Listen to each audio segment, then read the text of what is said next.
And I want to pick out particularly the 4 Eredivisie titles, 4 Premier League titles, but the line above there, Champions League winner with 2 different clubs, Ajax in 1995 and Manchester United in 2008. They were 2 of 5 Champions League finals that Edwin van der Sar actually played in, which is pretty extraordinary. And I want to take you, Edwin, straight to that Ajax 1995 team. So set the scene for us. This is only your second season as a goalkeeper for Ajax.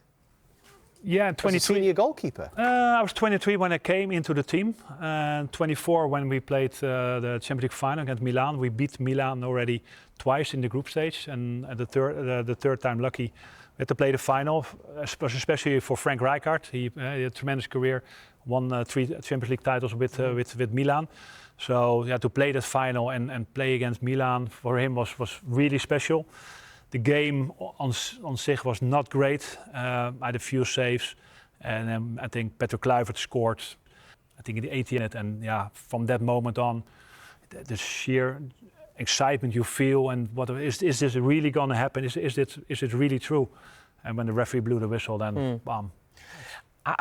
Listen, somebody wins the Champions League every year, but there's certain teams that I think are remembered very, very fondly.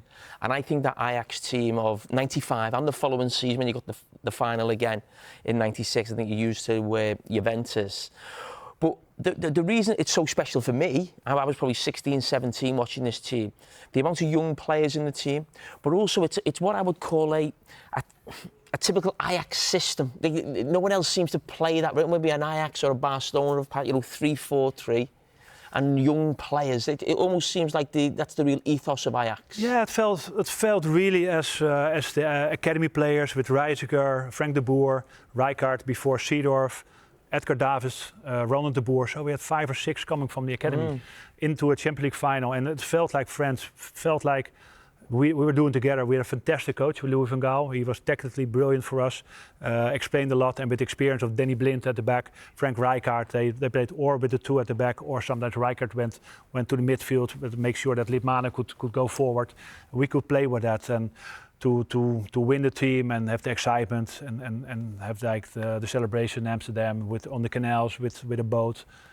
It was just yeah. Fantastic. Fantastic. And it made you a man in demand. In 1999, you got your move to Juventus and then to Fulham, coming back into the Premier League for the first time. And after 4 seasons there, Manchester United, where you experienced yet more glory, winning 4 league titles and another Champions League title as well. And that is the team that won it against Chelsea in the rain. And you, of course, made a huge save in a penalty shootout as well, which must have capped it off for you. True. To play against an English team in the Champions League final feels a bit strange, because the charm of European football is playing teams that you don't really know. I think Chelsea, Man United, we knew each other that well. So on that part, going into extra time, going to penalties. I lost in '96 against Juventus. We lost it on penalties. So I thought this is not going to happen again. So the moment when Anelka stepped up, I went to the right, the ball went to my side, it hit your fist. Yeah, that moment, those 3-4 seconds was electric for myself. And every time you talk about it, you get goosebumps. And that's, I was the last 2 days in London, and the amount of people that come up to you and, wow, Edwin, can I shake your hand? Wow, man, you gave me the best night of my life. And that is not only in London, but that's in Asia, that's in Africa, everywhere. So that's made my career. My career was already fine. And this was, of course, the cherry on the cake. Listen, Manchester United got an unbelievable history, but people talk about, this team, and over the next couple of years when you get to another couple of Champions League finals, almost being the greatest team in Manchester United's history. What are the big differences between that team and the Ajax team? Good question, Jamie. These are players who are, most of the time, they stay, if they come to Man United or through the academy or Ferguson and bought them, they stay in Man United. I think the only one, Tevez and Ronaldo, let's say they moved on to different clubs. So it's easier for a club like Man United to establish them for a longer period.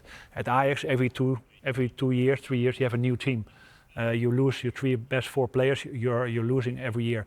So this team with Scholes, Wayne, Ferdinand, Gary Neville also was a big part of that team and everything. So in that way, they are more adjusted of playing with each other. And the level that we reached in those 4 years to play three finals, we lost another 2 from Barcelona, who were like also excellent at that time with Messi. And that was exactly. And also I remember the game in Rome. Yeah, they're not playing with a number 9. We had Vidic and Rio, and they didn't normally have a striker where you have to play against. And they were going to the midfield, and Henry was coming in. Eto'o was a complete new system that Guardiola introduced and beat us. We've set you a challenge as well because, as you point out quite rightly, and Jamie says, the 2 very different teams that you played for there, but 2 incredible teams also part of it, Juventus side and a Dutch side that was of great repute as well. So it's quite hard for you, I would imagine, to find the best teammates that you've ever played with. But that is a challenge we've set, Edwin, and we put you in goal. Take that. I've never, of course, not really played with a lot of goalkeepers. So Jamie Maker played with Pepper Reina and Dudek and Westerveld. So it's quite difficult. So I'm not somebody who pat on the back, but you guys, you said, okay, you're in goal. So let's have a look at the back 4, Edwin, that you've gone for. Here we go. Yeah, I think on the right it's Ciro Ferrara. Played with him at Juventus. Maybe it was more like a centre half, but great attitude, fantastic warrior. I think he deserved to be in that team. With Rio, great connection together with Nemanja. That triangle was fantastic, and I think Rio was there when I came. Nemanja came, I think, in the winter break, half a year later, and that connection we had with each other, we knew we could read and write with each other without any problems, and that was a big part of the success. Why does Frank de Boer get the preference?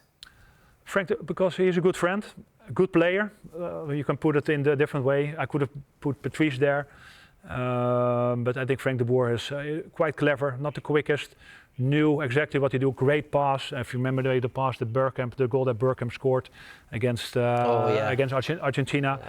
So he helped a lot of players. He let Mark Overmars. He came in the ball, went over the top. So he was a tremendous defender and a great tactician. Some amazing options in midfield as well, Edwin. That was really hard to make a midfield out of just 3 players. Well, it looks like you've picked the best one, perhaps, from the 3 huge clubs that you played for. Manchester United. I think Frank Rijkaard, tremendous career. I think 3 Champions Leagues that he won. Zidane played Juventus 2 years with him. If you threw him a ball, the control that he had, the pace that he could generate, and just also this attitude, just calm, nothing too flashy. Just a general nice guy. And Scholes at United, I played 6 years with him. Yeah, I think everybody speaks quite highly of him. He's more in the media now than he was when he was a player. He never really spoke a lot at that time, but the way he scored the goals, the way he sprayed the passes from the left to the right, so he deserved to be there. Yes. And again, great options for your forward 3 that you've gone for. Let's have a look at them. Yeah, it's not Dennis Bergkamp's ideal position. I think he plays maybe more from the 10, maybe behind. I'm not really sure how he played with Henry at Arsenal, but to have him there, I don't think he ever scored a ugly goal. No. I think all his goals, like 300 that he made, 275 are nice goals, great goals. He's one of the greatest players to ever play in the Premier League, isn't he, Dennis Bergkamp? That's a team, that is, Jamie, isn't it? Wow. Giggsy. Whatever longevity, I think it was 40 also when he stopped playing for United. 13 league titles. How many did you win, Jamie? I'm still trying. And Cristiano there is. I think maybe it was not on his peak yet. I think that really happened at Real Madrid. But you saw the ingredients that he had: the pace, eagerness, the will to train, and he was first in and last out. Took care of his body, not like the young players going out or drinking. He was always focused on becoming the best player in the world. I think that goes into the top 10 of our all-time best 11. Top 11s. I think so. Decent? Yeah, I think that's very decent. Good. But now your decision-making is done for the night.